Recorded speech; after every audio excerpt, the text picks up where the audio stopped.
Bonjour tout le monde, je suis Laetitia de la société Agissez pour vos droits. Aujourd'hui, je vais vous parler de la notion de présent d'usage.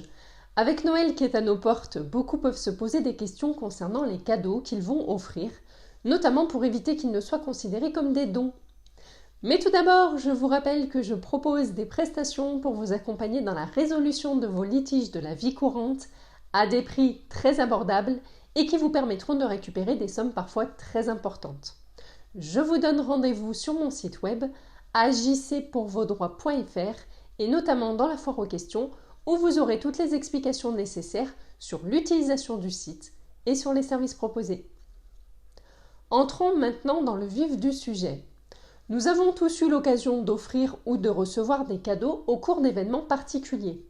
Toutefois, il est important de savoir qu'il existe certaines règles qui peuvent donner une toute autre signification à ce que l'on considérerait comme un simple cadeau. Le Code civil dispose dans son article 852 que les présents d'usage ne doivent pas être rapportés sauf volonté contraire du disposant. Il n'y a donc pas besoin de procéder au rapport de ces biens lors de la succession du donataire. Mais qu'est-ce qu'un présent d'usage ? L'article 852 du Code civil prévoit que la notion de présent d'usage doit être appréciée en fonction de l'époque à laquelle le présent a été donné et en fonction de la fortune de celui qui l'a donné. Le présent d'usage doit avoir une valeur modeste au regard du patrimoine du donataire. Dans le cas contraire, le présent est considéré comme un don manuel et devra être rapporté à la succession. Il fera donc partie de la masse successorale.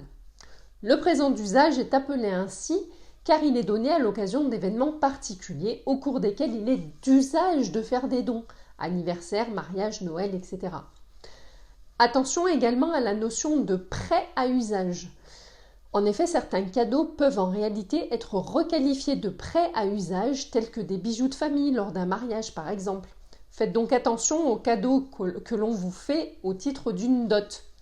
C'est l'intention de celui qui remet les biens qui prévaut. Si son intention est seulement de prêter les biens, alors il y a une obligation de restitution qui pèse sur le bénéficiaire du prêt.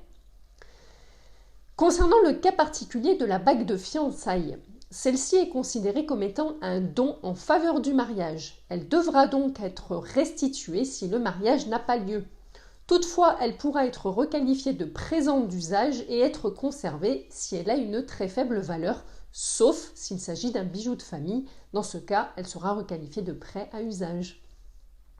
Dans tous les cas, en cas de litige concernant un présent, sa qualification restera à l'appréciation du juge qui statuera.